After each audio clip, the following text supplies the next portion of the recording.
All righty. So, Mr. Dunn, you want to start it off? All right, welcome to week 2, everybody. Al has got all the slides, so we don't have to worry about flipping back and forth and host this week. So we're going to go through this presentation. Week 1, we've had a number of discussions of week 1. I think there was a little rust to kick off the season. There's a couple review things we're going to go through. Al's got some great videos from week 1. And lots of great information to go through tonight. So, Al, go ahead and get us started. To the next slide. Yes, I know what you want to do. There we go. All right. First thing first, I am very excited to announce to the membership that this year in 2024, we are going to be celebrating the career of Jim Fowler.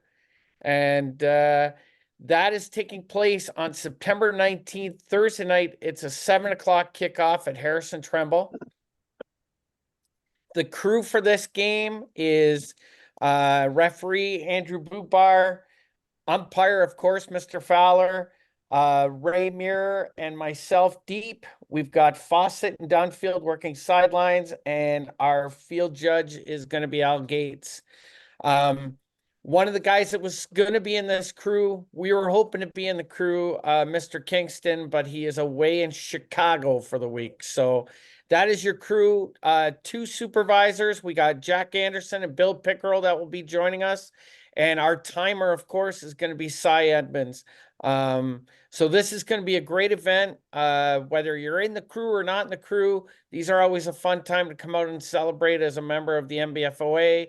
And we'll be having a fun post game after this game as well. So might I say I'm extremely disappointed I'm missing it. I encourage all of our membership to go out and have a good time and celebrate it, whether it's Fowler or whomever. This is a really good thing that Ray you've put into play for our membership. So thank you. Yeah. Thanks, Jack. And again, we wish you were there with us, but I don't want to give up the surprise yet. There's a possibility Kingston may make an appearance. So anyways, if you can, get out September 19th at Harrison Tremble, kickoff 7 o'clock. All right, Gates, next slide. Fowler, anything you want to say before we move on? No, I remember the picture inside. I got one from your highlight of your career in a Vanier, and I got one of not so much of a highlight at the CFL passing camp. I found both ends of the spectrum for you. Attaboy. All right, let's go on. Keep going. All right. Slide number 1. Game reports. Okay.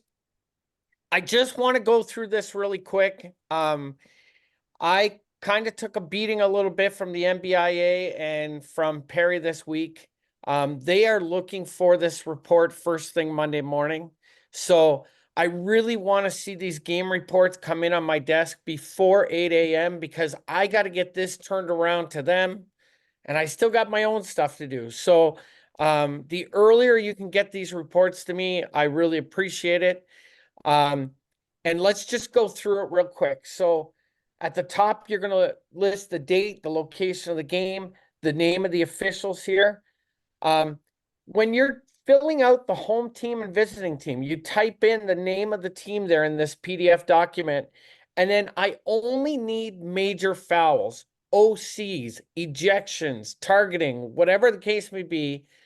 I need the important stuff and try to make it simple. So 13, UR face mask, 21, UR BSB, blindside block. What I can't have is 21 UR with no note beside it. We need to know what the UR was for on the player. Okay. If it's a language situation, an OC for language, the MBIA really wants to know the details around this. Was it used because they missed a tackle, like personal use? Was it used towards an opponent? Was it towards an official? And again, was it a coach that used it? Maybe it wasn't player. If it was a coach in player, you're just going to write coach with language, or, language, and then, or sorry, OC, and then language towards officials. Okay, so just provide some detail there. Underneath that section, it says disqualifications. So in there, you can list the players that have been disqualified, and in your game notes down below, you give the specifics, the time, the quarter, a brief description of what took place. Now, that field only has so many characters. So if you can't complete what you want to say in this box here, then we need to do an incident report. And the NBIA, if a player's ejected, they need this information on Monday because they've got a whole procedure they have to go through determining on whether that kid is going to be available to play this weekend or not. And if by any chance that team plays on a Thursday, there's even more of a rush on this document. So please try to fill this form out the best you can as a white hat and give me as much information as you can. And again, if you don't have this, on the drive is the incident report form as well. So any questions on this? It's pretty straightforward stuff. Just make sure if you have a UR or an OC, the field to the right is not blank. I need to know what took place on that call. Good? Okay, next slide. All right, the game script. So I think there was a little confusion this week for coaches as well as for some of us members. Because they made the change that we're only doing the coin toss before the anthem, we now only need to arrive our standard 1 hour before the game. Not all coaches seem to know that we were doing the coin toss before the anthem. That has been updated this week. Perry sent out another reminder today. The biggest thing I'm asking is the crew arrives 1 hour before the game. Be prepared before you arrive. Make sure we know your duties and responsibilities before the game, during the game, and after the game. Let's really make sure this week when we arrive to the field, we know exactly what we're doing heading out to the field. Okay? Any questions there? All right. Al, next one. All right. I just want to go through the drive real quick because I don't know how many people have actually gone into the drive for information. We're going to go through some video tonight. And in the video, one of the things we struggled with in week 1 is our basic mechanics. So everybody should be reviewing their mechanics before they go to the field. You'll notice when you go to the NBFOA document in the drive, every folder, every league is represented by a folder. And then inside that, we also have our mechanics folder. We've got some football officiating videos you can watch in there. Assignments you can find in there. The white hat documents are now in there. Everything that you need as an official for the NBFOA, you can find in this drive. And Al, if you go to the next one,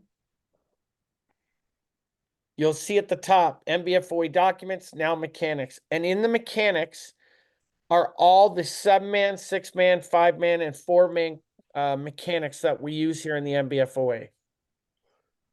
Technically, we could update to the 2024 7-man mechanics. I don't know how important that is. Al, your thoughts on that? I don't think there's any changes in it. Yeah, Andrew or Jim might be able to add. There is one change about underneath the goalpost, but we don't have a new document this year. That's just been verbalized to us. Yeah. Okay. Perfect. So everything that you need from a mechanic standpoint is right here.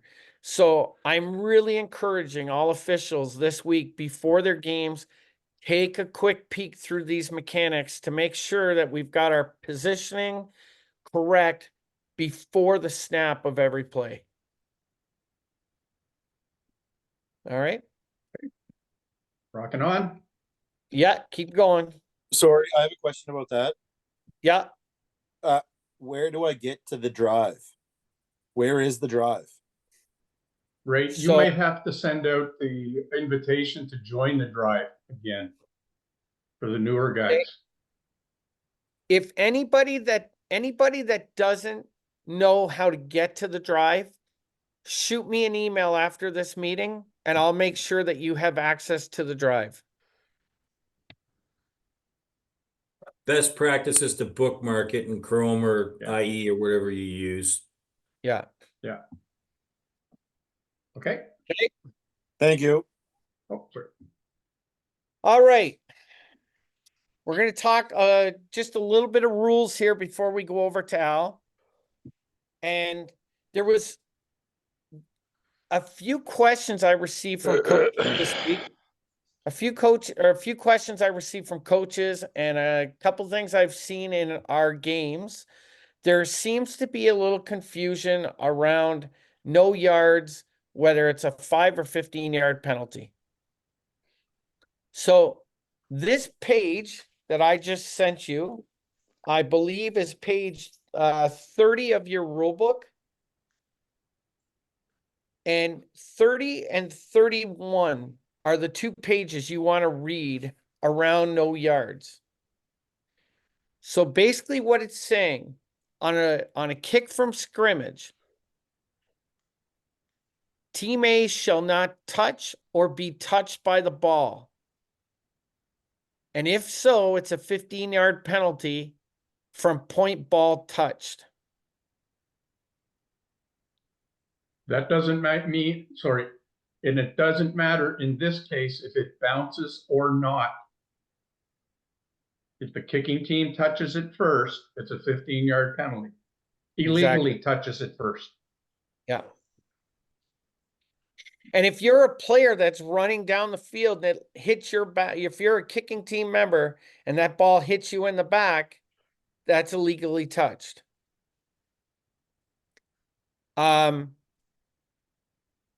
A shall allow 5 yards to an opponent to attempt gain possession of the kickball. The 5-yard zone is determined by a circle with a 5-yard radius, with the center point being the ball at the instant it is first touched. If that doesn't take place in the field of play, it's a 15-yard penalty from point ball touched. In the goal line, it's applied at the 10-yard line. Okay? Now, the ball strikes the ground and it's being touched by the receiving team. So if the kicking team player is making no effort to withdraw from a 5-yard zone and is hovering over the ball or receiving team players about to take possession of the ball, that is still a 15-yard penalty. Even though the ball has struck the ground, we've got to make sure that we're applying a 15-yard penalty on this. And if the kicking team player interferes with a receiving player attempting to gain possession of the kickball with or without contact, again, this is still a 15-yard penalty, even though the ball has hit the ground. Does anybody have any comments or questions about this rule?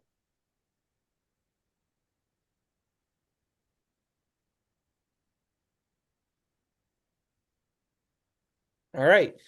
One of the coaches. Oh, go ahead.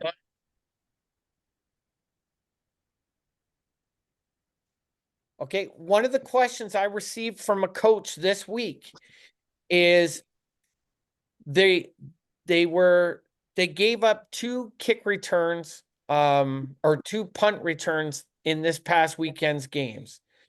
And their mindset is they are going to punt the ball and be aggressive and go after the ball. And he figured if the ball hit the ground, it was only a 5-yard penalty. And I had to send him this rule to make sure he understood he can do that, but it's a 15-yard penalty, not a 5-yard penalty if it's an offside player. So make sure you have read through this rule and have a clear understanding what is a 5-yard penalty and what is a 15-yard penalty heading into this week. All right. And if there's no questions or comments on this slide, Al, you can move on. I believe we will be off to yours. Alrighty. So last week, I presented you with clarification that created a whole pile of mud. So immediately after our meeting last week, I reached out to the powers that be, the rules chairman and our interpreter, asking them to help me clean it up. That started on Tuesday night, and on Friday of last week, finally got clarification on what I thought we should have had anyhow, but was confused coming out of Tuesday night's meeting. So what we're looking at, what we are looking at is the section that is highlighted in yellow. It's illegal for an out-of-bounds player, key out-of-bounds player, to participate in a kickoff before possession, has been established. If that occurs, it's a loss of 10 from the point of kickoff. If a player of Team B reaches back into the field of play while still out of bounds and touches a kick, this isn't very much different than in the past. The ball's dead at the spot of touch and possession awarded along with the 10-yard penalty. So you can't see my cursor. Yes, you can. So the one that created the confusion was the first two highlighted yellow lines. Okay, so the casebook gave us this example. So team A kicks off and it's A72 who's gone out of bounds to avoid being blocked, gets downfield and jumps on the ball. A72 is the penalty. They've gone out of bounds and they should remain out of bounds, out of play, period. They're called for illegal participation, period. We apply a 10-yard penalty from the previous line of kickoff or decline it and let the play stand. Those options are for Team B. A's gone out of bounds. Ball has not been gained. Possession has not been gained by anybody. A comes back in, grabs the ball. 198 House Democrats already voted against the SAVE Act, and they have no explanation as to why.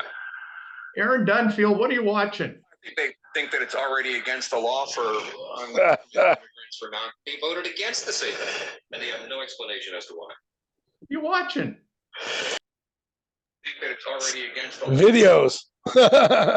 Well, at least mute yourself. Okay, so that's the Team A situation. Hopefully everybody's okay with that one. Questions for A penalty, Team A penalty. All right, here's where we had the problem. And it's because we didn't follow the rules of grammar. Team A kicks off and B81 backs out to try and catch the ball and inadvertently steps out of bounds. If the ball is in its original trajectory and they return to the field of play to catch the ball. So B's gone out of bounds, they've come back in illegally. Team B is going to be charged with a 10-yard penalty for illegal participation, period. That penalty will be applied 10 yards on the previous kickoff line, or the play can be allowed to stand, declined and allowed to stand. Those are Team A options. So the first part of that bolded part, Team B 10-yard penalty for illegal participation, period. That's where we got a little bit of confusion going last week. That could have been actually worded better. So if B goes out of bounds, by trying to play the ball in air, steps out of bounds, comes back in and catches it, flag. We allow the play to continue.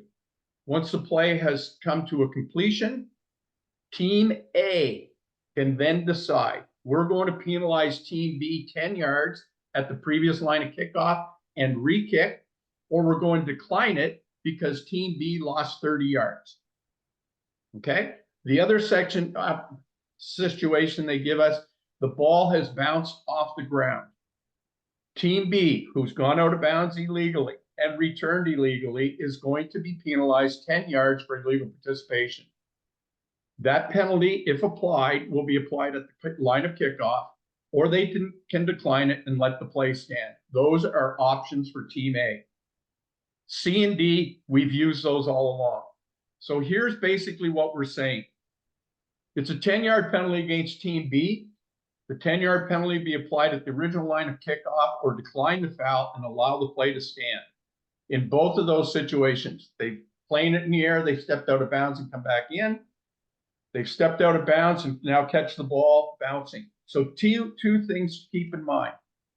Number one, there has been no possession gained on the field of play by anybody. And when B comes back in, they touch the ball first. It's a 10-yard penalty against Team B. Okay? That hopefully has cleared it up. Just me speaking louder shouldn't make it cleared up. The fact that we now know how this application is going to work. Any questions? Andrew, what was the wording you used on Friday when I passed this on to you? So correct me if I'm wrong, Al. To simplify this, there are 2 points of possibly 2 points of application. You either take 10 yards from the team who gains possession from the point where they gain possession, and I'll explain that in a minute, or else you go back to the kickoff line and apply the 10 yards there. No. The only time when you can apply this penalty at the point of possession is when a player receives the ball basically with 1 foot out of bounds and 1 foot inbounds. Yes. So if it's a kickoff and no possession's been gained, the options for the non-offending team are to re-kick with a 10-yard penalty or take the play as it stands. The second scenario that Andrew gave is if the player is standing with any part of their anatomy out of bounds and they catch the ball and they're still out of bounds, that's going to be a 10-yard penalty from where they catch it and their possession. Okay. And everything else goes back to the kickoff line. Yeah. Okay. Are we okay with that? So can I do a scenario? Yeah. So it's 3rd and 6. No, say. it's not going. Not okay. Sorry. I'm sorry, John. Go ahead. 3rd and 6. Illegal participation, 10-yard penalty. Would that give them the first down? But John, just a moment. What we're talking about here is only on kickoffs. Oh, okay. I apologize. This is not punts, only kickoffs. Yeah. Okay. Okay.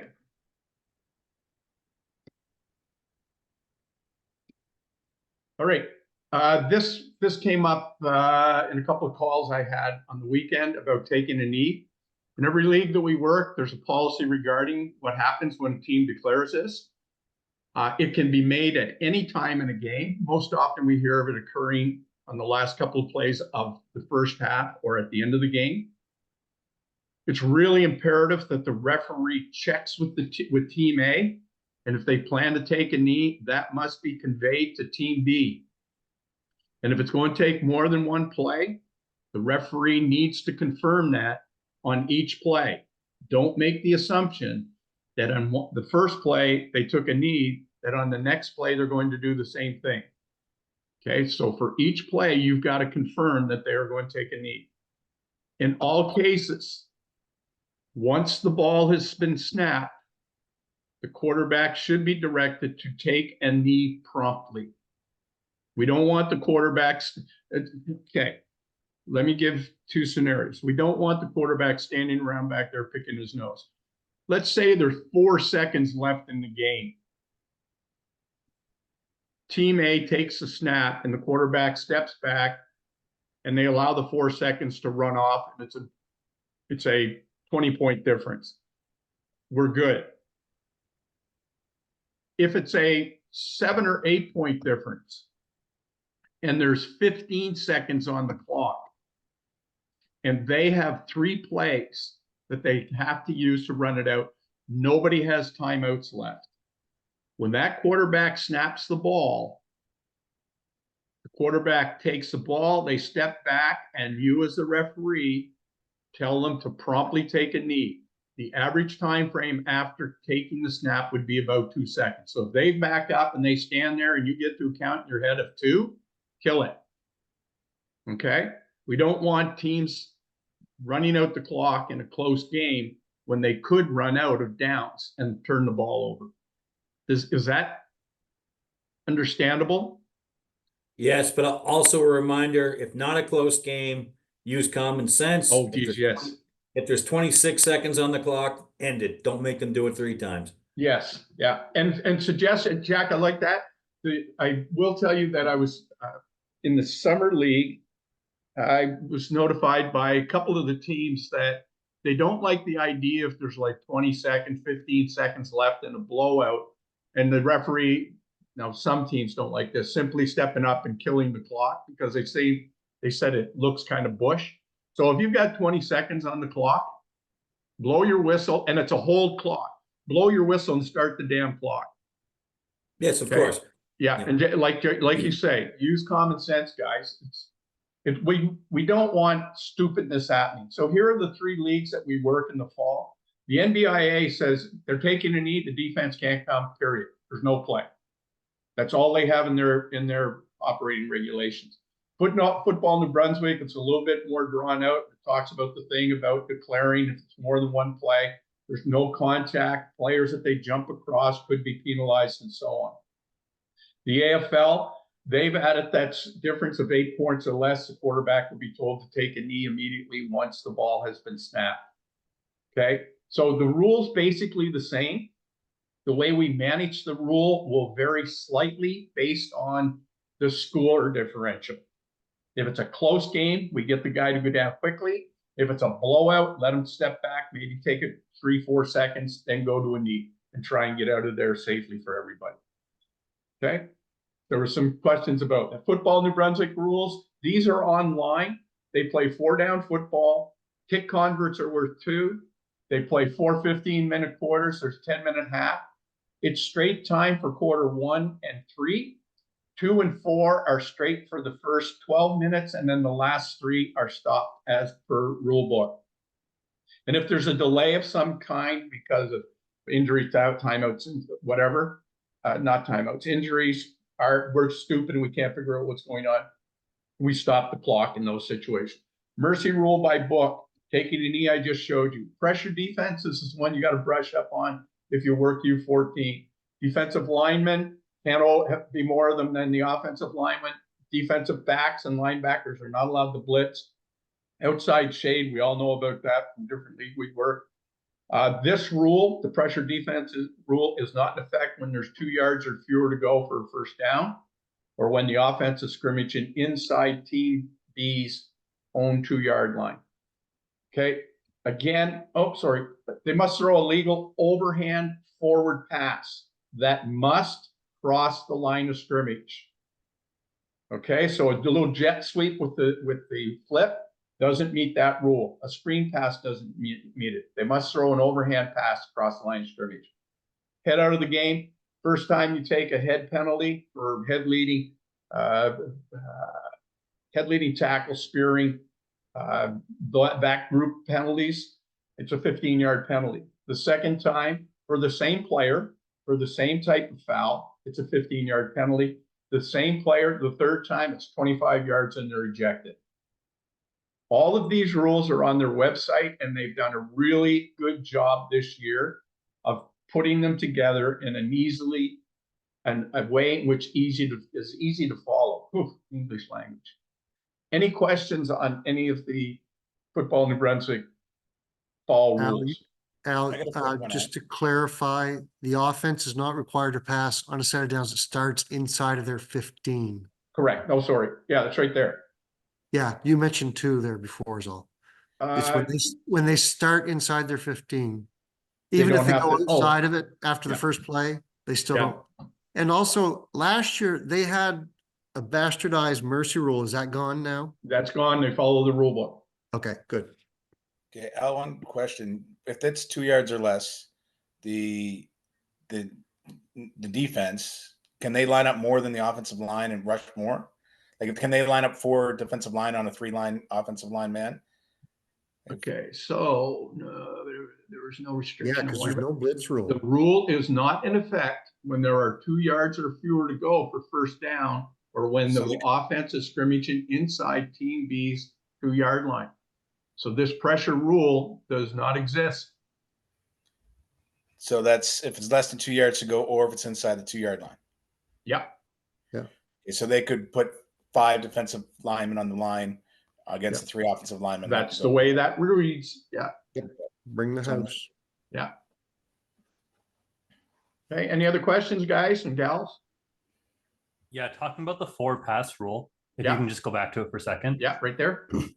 Right underneath the highlighted part, it says this does not apply to a screen pass. Is that saying that screen passes do not satisfy this rule, or if you throw an actual screen pass, it does satisfy the rule? No, it does not satisfy it. That's poor wording on their part. Okay, because screen pass does not cross the line of scrimmage. Okay. But Okay, Al, yeah. I thought they would have fixed this. I thought last year they told us screen passes did count. That's correct. Last year, screen passes did count as a pass. Right. And they got this stupid wording in there that crosses up. And I thought they would have had that fixed this year. Well, we have a meeting coming up. I know the 3 associations in football New Brunswick are trying to arrange a meeting with the R3 VPs and myself. So we'll get that addressed in that meeting. Well, yes, please do that. And I will also send Josh a note tonight. Okay, when we're perfect. done. Yeah. There. Yeah, thanks for picking that up. So until that, what are we doing? Are we saying it doesn't satisfy, or it does? Right now, we get rid of that Yes. pop pass. If we email Josh, we'll get a very quick turnaround on it. So let's actually, email- Ray, do you have access to your email right now? I do, yeah. Why don't you send him a note right now? He's meeting with the 3 presidents tonight. Okay. Yeah, because this was a question last year, and last year they Yeah. decided screen pass qualified as a And- forward pass. An overhand screen pass was fine, but Correct. one of those pop passes that Didn't. is technically a pass doesn't. Correct. Still Okay. has to be forward and overhand. So we'll get the clarification ASAP, and we'll email it out before next week. So, well, there's games this weekend, so we'll want to know this week before the weekend. Okay, any other questions on those rules? No? Okay, so videos of the week, we're rocking. All right, so Before we get to video of the week, I've got a dumb question. I tried to look at some of the high school film and I get the paid my account. They won't let me in. Is there You something didn't I pay can your do to account? get it? Apparently not. well, that's why you I didn't. don't know, get and it. Turns No, out and- our past president used the funds for his new home cottage that he's in there. So that's what happened. But we're trying to get that rectified right now. Okay. Yeah. No, we apparently this happened a couple years ago, and we've got Perry, we've got Nick Murray, we've got a few people looking into it with Huddle. So we're hoping to have Okay. that fixed up this week. Thanks. Just to fill you in, Jim, I was watching on Sunday because I didn't want to watch any AUS. I was watching the Huddle for some of the high school games and was watching until about 10:30 on Sunday night. And Monday morning when I came down, I did a couple of checks to try and go on and check Huddle. And Monday morning, I had no access to high school. So it disappeared sometime Sunday night. The Okay. clips that I do have, I was unfortunate enough, and I think Ray is now, that I've been added to the KV team, and they have shared on their site some of the other 12-a-side games. Plus also I've been added as a coach to 2 of the 9-a-side teams. So I have, I thought it was 12. Yeah, I think it's 12 clips to look at tonight. They're not very long, and it's not going to be long and drawn out on each one. The first group of clips that we're going to talk about is mechanics and positioning. There's 3 of them. As Ray alluded to early on, all of us, myself included, all were a little rusty, especially if you were working a different crew size than you're normally accustomed to. The guys I worked with on Friday night, halftime, we all got together at center field and said, maybe we'll try and use the proper positioning for the second half. When I got home that night, I realized that we had been doing it correctly the whole first half. But it's just a rust. Hopefully we get rid of it very quickly, because we're into the thick of it starting Friday night. All right, so the first play is a punt play. Okay, anytime in which we have a kick from scrimmage, what do we, anyhow we have I'll let you watch the video. How's that?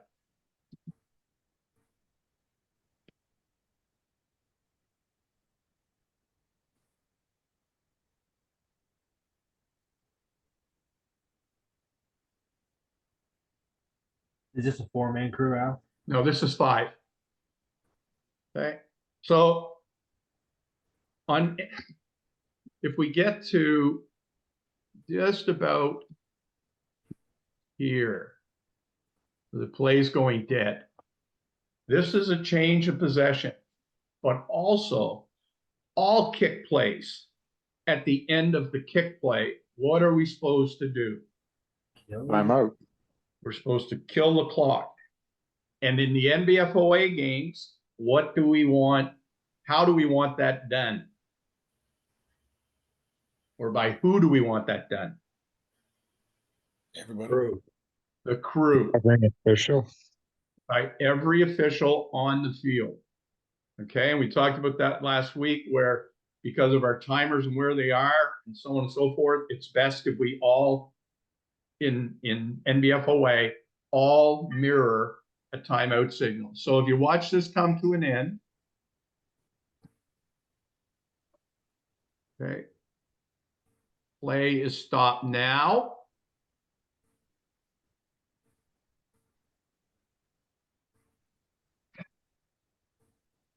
Okay, so, and this isn't a beef, this is rust. The only person that kills the clock is the official furthest away from the play.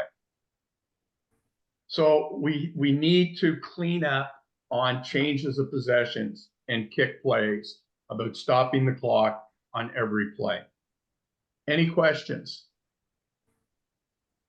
I probably should have started this whole section off with, if you show up in a video, I don't care who you are, the videos are there for all of us to learn from, whatever magic number we have in the NBFOA. I think it's 65 on the list or something like that. It's meant for us all to learn from. It's not to, hey, look at Al, he really screwed up. Okay, some people can do that without even looking at video, but that's the purpose of the videos, is to point out things we need to improve on, how we can get in better positions, and even make us sometimes question how we look at player fouls going forward. Okay, so here, any questions on this one? Oh, sorry, same one. All right, so this is an attempted field goal.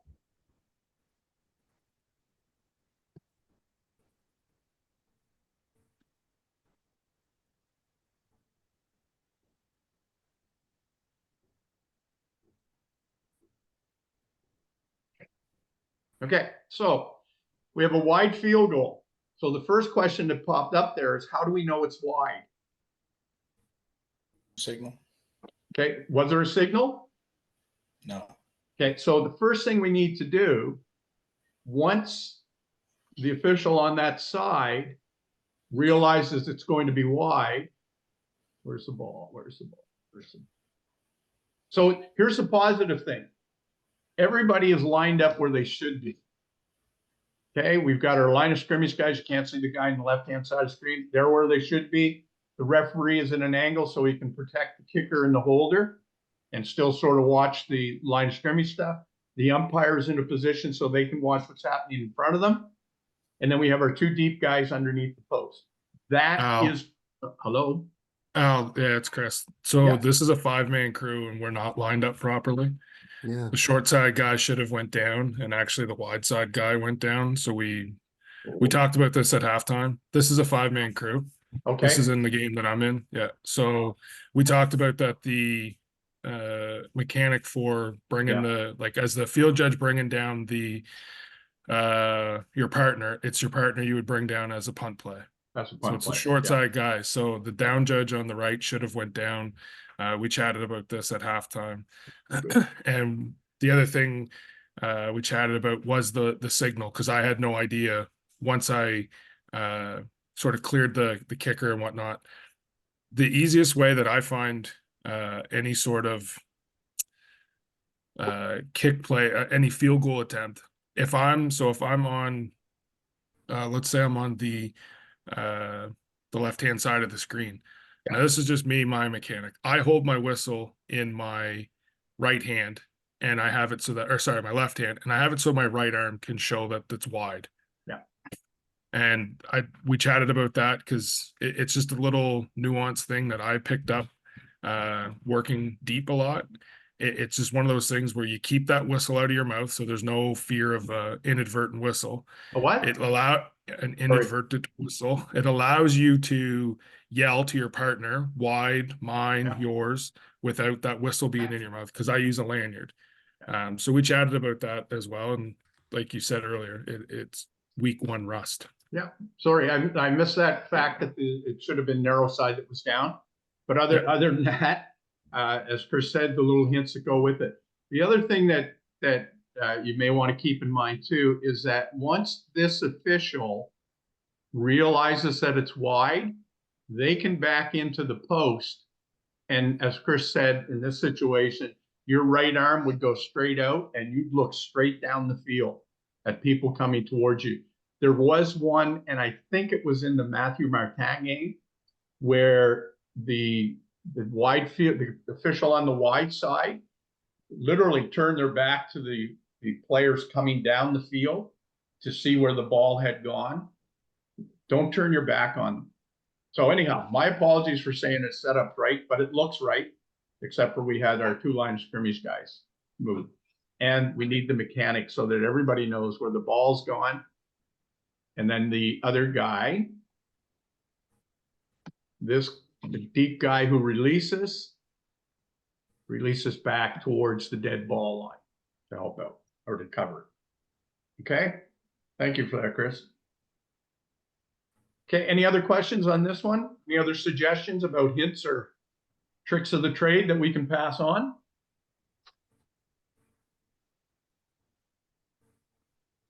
All right. One question. Oh, yeah. Sorry. Go ahead. So should he be running right to the ball carrier or run more straight to the dead ball line? Should be at an angle in the direction of the dead ball line, but because this one was going such a sharp angle out towards the sideline, and in this situation, again, it's because I missed it. In this situation, there actually is nobody over here to help out. So his direction this way was probably worked out well in that situation. But towards the deadline would be, when I say, okay, angle to the deadline as opposed to straight back because the ball's gone to this side. Yeah. Is that good, Chris or Pat? Yeah. Okay. Okay, so the third one. Okay, so this is positioning on scrimmage plays. Please note the line of scrimmage is approximately the 15-yard line.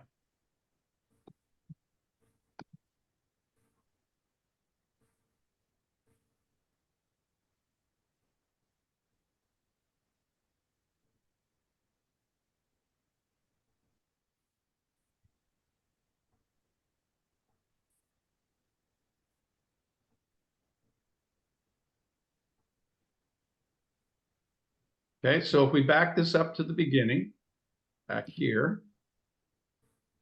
So is it, where'd that little note go? I didn't go back for it. Yes, I did. So on the 15-yard line, the referee's going to stay in their normal position. They're about 12 to 15 yards back off the line of scrimmage, which is normal position.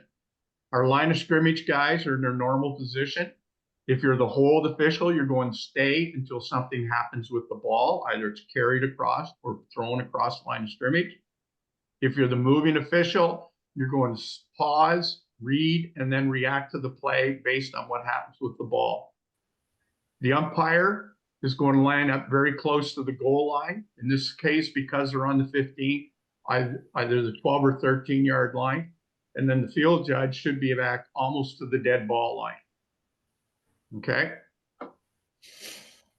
So once the play goes,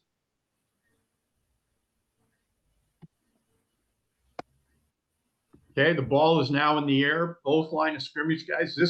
Why does this guy come off the line of scrimmage? Any answers? Oh, the ball takes him off. The ball takes him off the line of scrimmage, but he also comes off the sideline because this is where the play is. So he can come in and he's got all the players still in front of him, but still moves towards the goal line. The line of scrimmage official is busting down towards the goal line.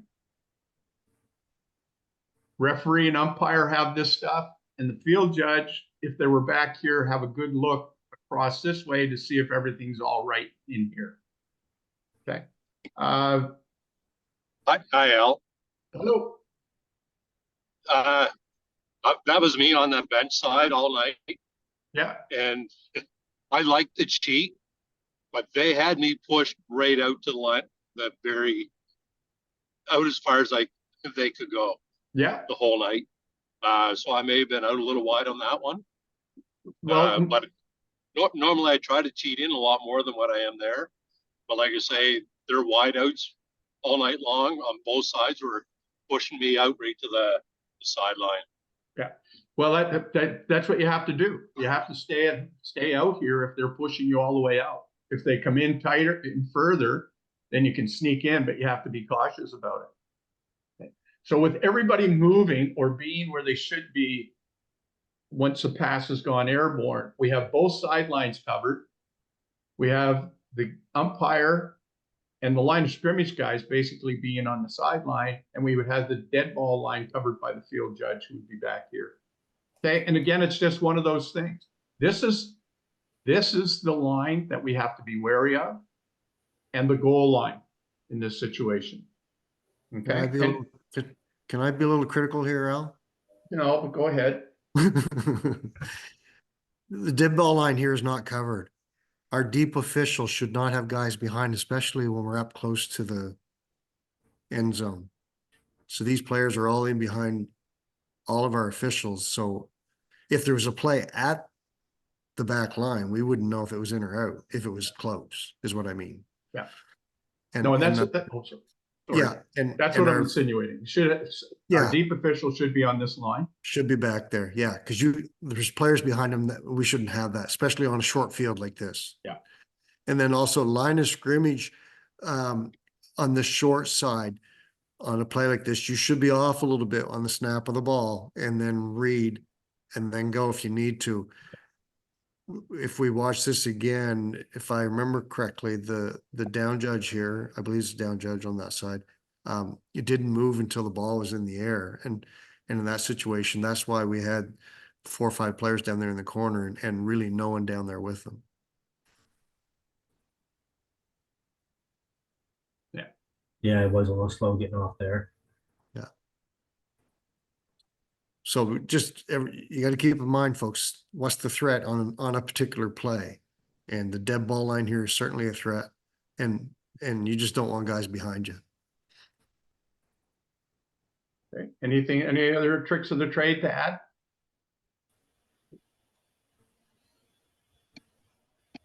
Okay, so making some sound decision.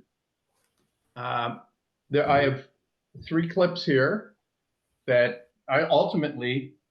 the question is going to be, Did the player, as we don't, all we do is acknowledge that they've done it. Did the player commit a foul that needs to be acknowledged by us by throwing a flag? Okay. Or did the player do something that we determine could be a foul, but does not need to be acknowledged by us, meaning we don't have to throw a flag? So that's part of the process of making good decisions. That does not mean we ignore things. It means that we go through the magic terminology they use through a decision tree of what do I see? What is happening? Does it have an impact? Where the ball is? All of those things go together to me making the decision on whether that player committed a foul or not. Or if they did commit a foul, does it need to be penalized? I am only talking about minor fouls, 5-yard, 10-yard fouls. I am not talking about going through a decision tree to determine whether a guy should be called for face masking or horse collar or whatever. Okay. So this is kind of a cute one. And I say it's cute, not because guys who are refereeing the game are pretty, but we just received at the U Sport level a interpretation on how we are to officiate what you're going to see happen here. Okay, can you all see that question?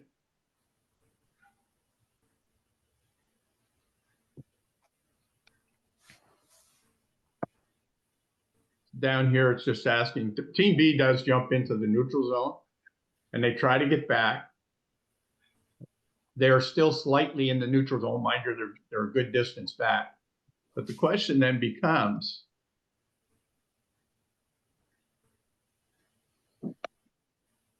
nerd.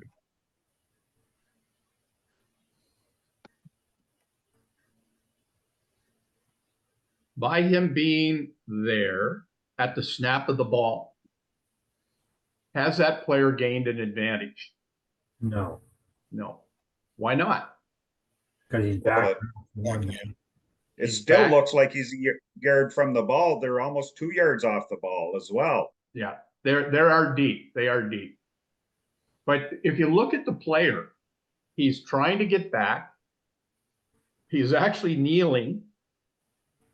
And by trying to get back, he's actually giving Team A the advantage of what they have to do with that player. So as I look at this, the question then goes through my mind. Okay, he's trying to back out. He has no bearing on the play. I'm not going to throw my flag. And as I said, the U Sport has just come out with the interpretation, which any of you who took a level 1 from me over many years know that one of the things I always preached was if the defensive player jumps into the neutral zone and is trying to back out and gets blocked, he's making the job for Team A easier. Okay, so it's just, again, the decision. Does he have a bearing on the play? Is it a foul? Yeah, if he's closer. Again, if he's closer, I would say yes. Is he trying to get out of there? Yes. Do I need to throw the flag? Not necessarily. Okay, so just going through the process of trying to decide if it's a foul. Yes. Since that was Sean and I. Yeah. A couple things. So I did not throw a flag. I don't know that I asked myself all those questions, and I can't speak for Sean. I remember that, and I felt I had a shaky game, so I'm glad you showed this one because I purposely didn't throw the flag on that. But can you just quickly again say what was your decision tree when you were going through that? Because and then I'll tell you why I didn't throw a flag. Okay, so the question is, when he jumps into the neutral zone, as a defensive player, he can jump back. So I got to give him that. Where is he when the ball is being snapped? Is he still in the neutral zone? Well, maybe if our angle is better, it'd be a yes. What is he doing when he's in the neutral zone when the ball is being snapped? Well, he's trying to get out. He's also on one knee. By being in that position, Has he gained any advantage by being there? That then becomes a no, which then should trigger me to say, I don't need to throw a flag in this play. Okay, so Now, I okay, sorry, go ahead. well, all of that makes sense. I just want to add that to my repertoire. So I didn't throw my flag because because I felt he was back on that. But the other points that you had are all things that I need to remember. I will say this, and Jason pointed it out. I didn't realize when I went through the video, because I was doing these all on Sunday rather. I didn't realize how big of a gap they had, but I was using the video based on the jump in and trying to get back. But it's just, does it have any bearing on Team A's success on running the play or not? No. And you'll have a coach behind us saying, that's a penalty, that's a penalty. So what? In the nature of the game is a penalty. Okay. Any other comments about this one? So Al, that's where we need to enlighten all of these coaches that film, that still shot that you had of the guy's knee down and essentially trying to retreat. Yeah. That's something that all coaches need to understand. This is why it's not going to be called. Yeah. Because I don't he is remember. not at an advantage. Sorry, Chris. Sorry, Chris, I interrupted. Oh, no, I was just going to say, like the coaches aren't going to understand it because every coach, when it's like, I'm not sure who the team in the yellow helmet is, that coaching JMH. staff. Yeah. So JMH is going to go crazy when you don't throw your flag because they want that free penalty, right? Yeah. They're Yeah. looking at the letter of the law. For years, we've been throwing that. If you're in the neutral zone, it's a foul. But we need to also do a better job of coaching them with these still shots and these videos of saying, what are we gaining by throwing a 5-yard penalty for a kid that's retreating? Yeah. He is at no advantage. So I agree with everything that's been said, but we also need to enlighten the coaching staffs as to why we're not going to be throwing these. I think it's important for me to hear what the rest of that is because I would have had a hard time because my argument would have been I felt he was back and out of the play, and that's why I didn't throw my flag on it. And Sean was probably thinking the same thing. I actually don't remember the JMH bench complaining about that one. And maybe they did. I'm hard of hearing. I wouldn't have heard them unless they were loud. But that was my thought on it. But what you're saying and what Al's saying is the stuff that I need to have in my bank so that it's more than just a disagreement. No, I didn't. I thought they were back. It needs to be for you to expand it further to help de-escalate the whole thing. I would like to find a better clip of that, Chris, than using this one. But yeah, that's a good piece of advice to pass on. Oh yeah, no, I'm. Oh no, I'm I not just, yeah. But Eric Sabian, if Eric LeBlanc's on the call, is he? Eric, what was that phrase you had said? Sort of at that next when you were the CFL, it was you had said something about when you're calling a penalty or when you're bringing a penalty in to eliminate all doubt. It was a great phrase. Oh shoot! Now you're putting me on the spot. I'm sorry. It was a great phrase, and it really hit home when you said it because it really, the way you said it, if we don't remember it. Yeah, I was going to say, but if I think about it, I'll let you know. All right. Okay, we good with this one? And again, I'm sorry, I thought it was a better shot across the line of scrimmage than the guys are lining up 1.5 yards, but serves a purpose. All right, so in the next play, again, a whole process of going through a decision on what we're going to see happen on the play.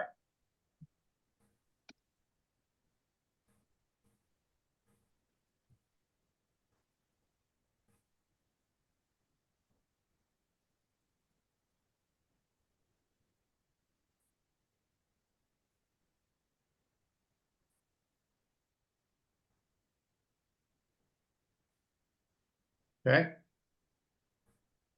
So this is one of the ones that at the next level, they're trying to get us to become more fluid in calling. So there's no question on this play. Get to the spot first. Well, so there's no question that we're going to have a foul between these two players. Okay, player in black actually takes a blue player to the ground. If it's not a UR, if it's a simple hold, is it going to have any bearing on the play as we watch it? So the player makes his block. Come on, make your block. Grabs him, wrestles him to the ground, even gets some help from a teammate. But the ball is dead here. So the question becomes, as I'm watching this, I see the foul. I see the player's foul. I take a quick look to see what's happening back here. So I find the ball and I hold my flag. If that guy breaks out and starts coming, you might want to throw your flag then. But because it's gone dead here, we can leave that in our pocket. And it's just a process of seeing the player's action, finding out where the ball is and what happens, and then deciding, is this a foul I need to call or can I pocket it? Again, we're talking minor fouls. We are not talking URs and OCs. Okay, anybody want to add to that? Or any other tricks of the trade?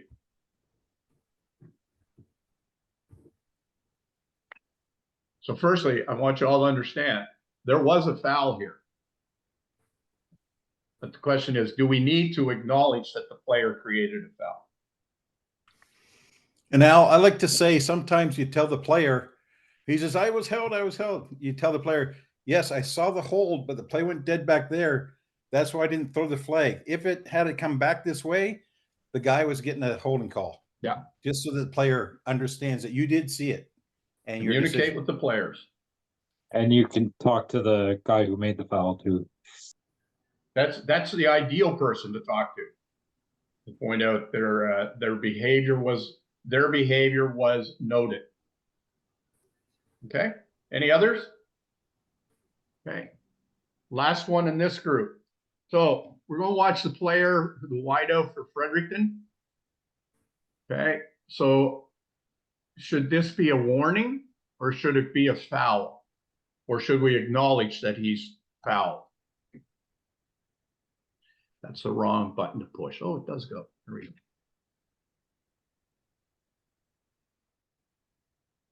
Okay, by the letter of the law. Set. Is what he does illegal? Oh my gosh. Yes, because he didn't set. He's a wideout. Yeah, but they have two in motion there. Who do they have in motion? Two wideouts. But he's waggling down the line, so he's the onside, or he's the end. So that end has to set to be part of the line. No. He has to stay parallel to the line of scrimmage. Okay. So this player, so let me back that up. The player that's highlighted, he can waggle or whatever you want to call it, run all the way down to here, and he could turn around and run all the way back, or he could side step or whatever. And he never has to come to a stop until the ball, even after the ball stopped. He does not have to stop before the ball is snapped. This guy. But he can't veer off the line of scrimmage either, though. Good point. So Mike points out that as we watch him waggle down the line, how they came up with that word. Come on, get to it. Okay, he's come off the line of scrimmage. Now, I haven't gone any further yet. How far off of the line of scrimmage can this player, how much yardage can this player use to play in? 1 yard. Yes, be within the 1 yard. Within 1 yard. Okay. From the sideline point of view, I usually look at the back foot of the furthest back guy on the O line, which gives him a little bit of a wider lane, but Right. you can sort of use that as a reference point. So the offensive end there is back like a half a step. So This I guy? would give him, no, the offensive end. Oh, this Yeah, guy's a tackle. yeah, he's sorry, tackle. He's back about a half a step. So I sort of give him, I don't think that wide guy looks to be that far back to me.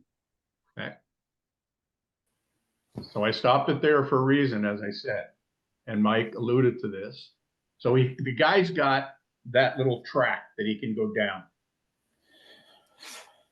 but he can't do, or he shouldn't do,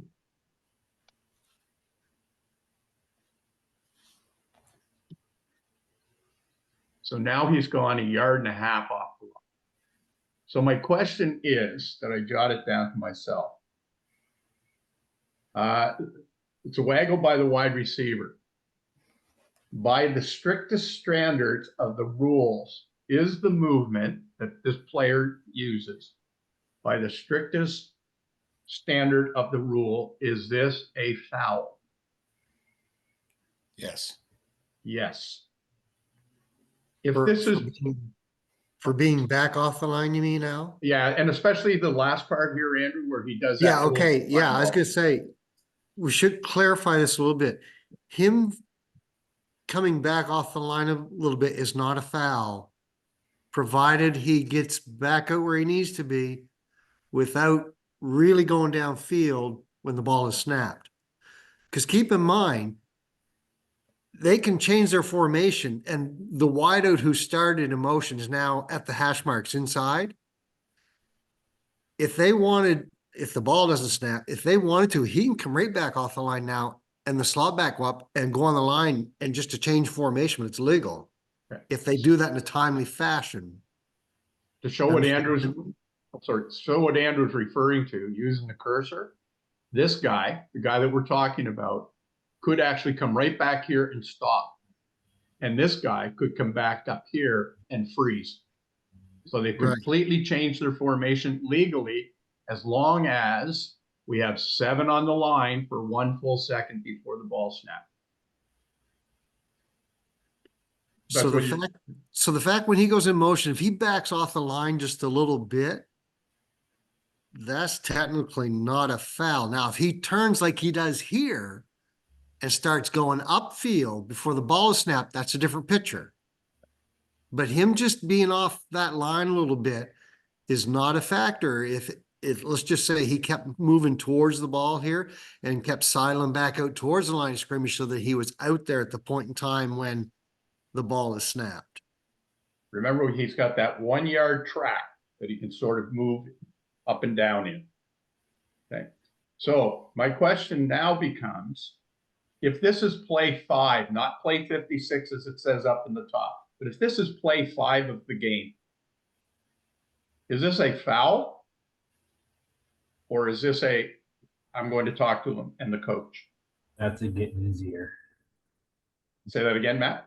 That's a get in his ear. Get in his ear. Okay. And again, if it's early in the game, correct the behavior. Make sure the coach is aware of what you've told the player. If it's late, this is play 56 in a game that was 122, 23 plays long. This potentially could be a foul. Okay. And it becomes a foul when he does this, come here first, when he does that last little bow to get upfield. Okay. The Canadian game. So here, anyhow, no, I'm not going with that. So what do you call, sorry, Al, do you call that, would you call that offside or procedure? Procedure. Yeah. Okay, so fouls by players or not. Please note, I'm trying to harp on this, that we don't call fouls. We acknowledge that a player has done something against the rules of the game. They're the ones that create fouls. We just acknowledge it. So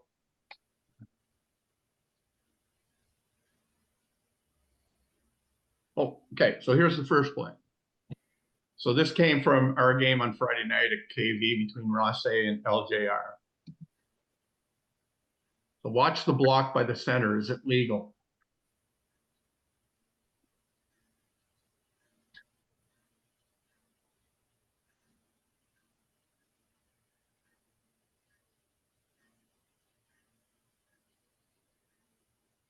I think it's 66. If they do anything, see, okay? Yes, What do you say? Yeah. because Oh. he starts his block and maintains it. Okay. So what happens? Here's why we need to see the whole play. And there was no foul call in this. That's a really good block. He just simply drove the player down. What sometimes ends up happening is when he gets to about, oh, come on, get there. Here, and he gives that guy that extra little shove. If we haven't been paying attention to how he got there, that's when we might throw a flag. There's nothing wrong with the player overpowering an opponent. Okay, there's nothing wrong with this. Sorry, Andrew? If he pushes him downfield, gives him a shove, and there's separation, then he re-engages. Is that legal? Yeah, it's a run play. Yeah. Okay. Oh, yeah. Okay. What about on a screen pass or on a short pass? Forward pass as a pass. If the pass has been thrown across the line of scrimmage and has been touched, he can. If the pass has not been thrown and he disengages, he cannot re-engage until the pass has been touched. Okay.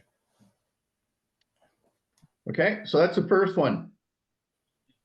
Okay, this one also came from our game, but I also heard that Ray had one in his game between Bernice McNaughton, but I couldn't find it. I was getting too tired. So the line of scrimmage, oh, shoot. Down judges. You need to instruct your stick crew to protect yourself. This gentleman who is very kind and this young lady who is very kind offered their time on Friday night. There were plays that went dead right beside them and they never moved. So whoever down judges are this weekend, make sure those people are well out of the way when the ball is coming out. In 9-man, there's no reason for them to be on the field. They can be in the normal setup like we would for a 12-man game. Because kids forget where the out of bounds line is, and we tend to have people running further. And I don't think that's safe to be there. I think put them in the normal position where they should be on the sideline. Okay. We were fortunate this one. We had a sideline. But I understand exactly what you're saying for 9-a-side, especially if they're using pylons. Yeah, get them back. Yes, whoever. It was our list. Yeah. We had a situation in Oromocto where the stick crew showed up 5 minutes before the game.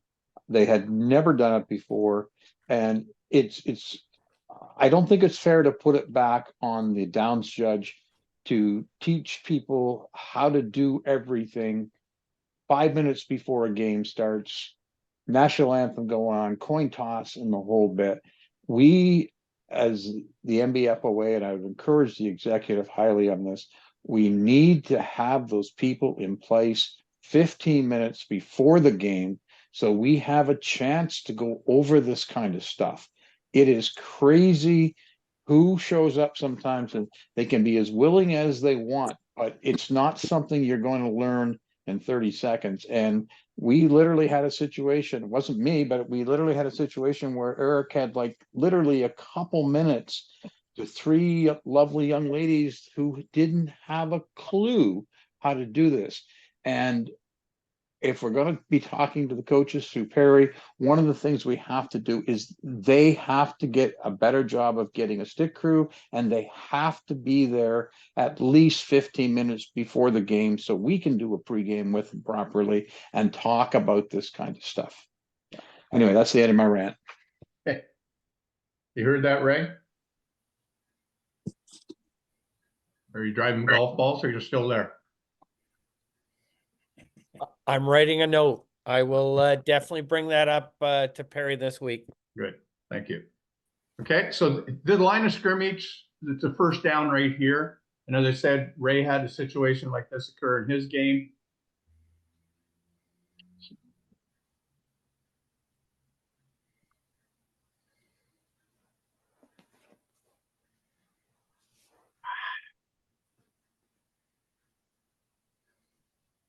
So Jack throws a pass from, come on, get up there. Right here. So he's at least a yard over the line of scrimmage when he throws the pass. So it's important that we keep in mind a couple of things. That quarterback, if he is at the line when he throws the ball, we're good. If he has any part of his anatomy behind the line when he throws the ball, we're good. If he has completely crossed the line, he has brought a foul upon himself. This is an illegal forward pass. This is a 10-yard penalty. This is one example of an illegal forward pass. Another one would be where a team intentionally or even unintentionally throws 2 forward passes. The second one would be an illegal forward pass with the 10-yard penalty. This is different than an offside pass, which under many conditions is accidental. The example I gave to Mike Lavin earlier this week was an offside pass would be like on a kick return. The team receiving wants to run a reverse and he hands the ball forward rather than backward. That's an offside pass. It's not a penalty, but it's a mark spot. So we allow the play to complete. If the receiving team continues to hold possession, we bring it back to where the offside pass occurred. Okay, so this is a illegal forward pass, and as I mentioned, Ray had one in his game. Al, before you go on, yeah, explain. Let's say the quarterback is 2 yards over the line of scrimmage when he throws the ball. Yeah. The in Team B, the defense declines the penalty. What is the next play? Well, I'll save you. You're going to go. The quarterback, in effect, made those 2 yards legally. Legally, yeah. So you're going to go to the point the pass was thrown, and downs will continue from that point. Yeah. Now, a mechanic on this play, if you're a sideline official and you're sure you've got this call, you can A, throw your beanbag or throw your flag to the spot that the ball was thrown, but you still have to get downfield to officiate that play, especially if there's a pass along the sideline.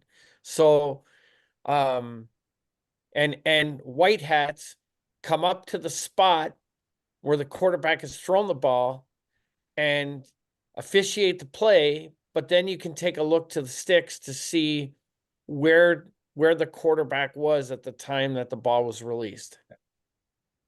A technicality, but you're going to throw a flag, not a beanbag, because it is a foul. Yeah. Yeah. And in this case, it just happened that our hold official was here as opposed to having, but once, as Ray says, once the quarterback released this ball, our down judge here needs to get on his pony and get moving. Now, pass only went to here, but still needs to be moving downfield, cover the play. We see the foul, we acknowledge the foul, we continue to officiate till the play goes dead. Okay. But on an illegal forward pass, if the defense declines the penalty, you take the play as it ended. You don't take it back to where the illegal forward pass happened. Yeah, that's correct. I was assuming that it was an incomplete pass, Yeah. which it was in our game. Yeah. If Yeah. they decline, yes, you would take the play as it ended. You're right. Yeah. Yeah. Point ball dead, not point ball held. Yeah. Right. Yes. Okay. And my last one. So this is a kickoff by Harrison Trimble. Sorry, I had to figure out who was playing. And I want you to look at this is almost like a Donald Trump weather drawing. Mm.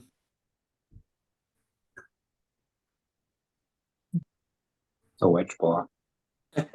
Classic.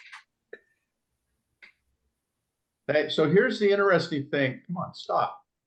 here's the interesting thing with this play. And you don't see it happen a whole lot because sometimes we don't clue in on it as well as we should. A wedge block is when 3 or more players line up within 2 yards of each other. And there's a series of patterns in which these guys can be lined up within 2 yards. But there's no foul until what happens? It happens. We start moving forward. Until they move forward as a group. Until they start to move forward. Okay. And then whoever the covering official is who has blocking on this play would be the one to pick that up. And you need to know the point the foul occurred for application purposes. So the wedge block, which it appears that one of our French schools has developed a neat version of it. Just wanted to go here a little bit further. And you can't tell, but when I first watched it, I thought that there was a joining of hands in here, which would also be a foul. So Al, also on a wedge block, typically the official who's got the ball carrier is going to recognize those because they're right ahead of the ball carrier. Yes, depending on where they set up, correct. Yeah, the guys that are watching blocking are looking more upfield of that than right now. But yes, Andrew is exactly correct, and especially in this one. What happens if that we get 3 guys lined up here together? See where my cursor is? Is that a wedge block also? Could it be? Yep. Yeah. Okay, so just be aware. I mean that the ball's coming down. The guy who's covering the ball or is looking at that group setting up the block and whatnot. Just take a quick look and through your mind, are these guys doing something wrong? What would be the signal for a wedge block? The illegal block? You run up to the referee, you grab the back of the shorts and pull them up. No, sorry. Only when Al's wearing the white hat. The mechanic is it's an illegal block. I believe the signal's an illegal block. That's what I would have gone to. Yeah. Okay. He'll smile and say thank you for the first person that does it to him. That's not true. Maybe I do have 2 more plays. Sorry. All right, so here's another play. I'm sorry, I had intended to finish, but we're going to watch this. I'll let you watch it because it's got the stuff on it. So you're watching a player who starts in the blocking below the waist zone. Is his block okay? Remember where he started? No. What do you mean no? He's below the waist, outside the zone. Who's outside the zone? He's outside the box. Who is? When he makes that block. Good point. Below the waist. So it doesn't matter where the player starts in this situation. It's where he makes the block. So in this play, he comes outside. Come on, move. Turns up, and as a lead blocker, goes low.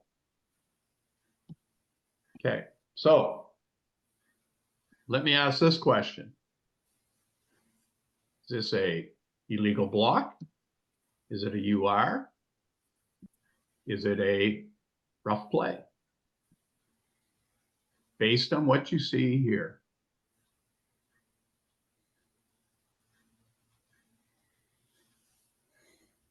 Thoughts, anybody?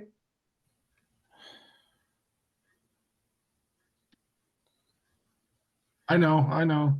What do you know? What do you know? Well, I'm the one that threw the UR for a low block. Is there anything else? We had a discussion on the field whether it was going to go as a rough play for intent to injure, and there was nothing else added to it. Yeah, so it was stayed as a 15 for blocking below the waist. Other than Chris and the guys that were on his crew, does anybody think this should be upgraded to a rough play? No. No. Just a straight old fashioned low block outside the blocking below the waistline. Yeah, 5 years ago, that would have been a good block. No, actually, Arliss, it would have been 12 years ago, 13 years ago. Because that's when that rules started to come into effect, 13 years Okay, ago. we're getting old then, okay. We are, yeah. And they're finally starting to get it right. Okay, my apologies, I lied to you. I do have one more. And this came from the nine-a-side game between Simons and Hampton.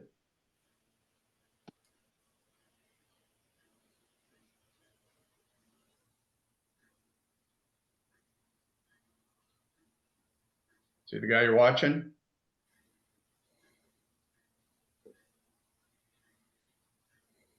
Oof. Okay, so my question that I jotted down, I just saw what was on the screen. That's a 15. That's definitely 15.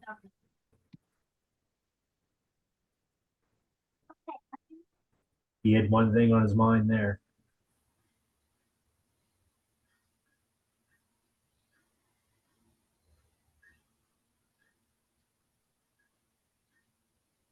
Okay, so let me ask you this question. So two voices have said it's a UR.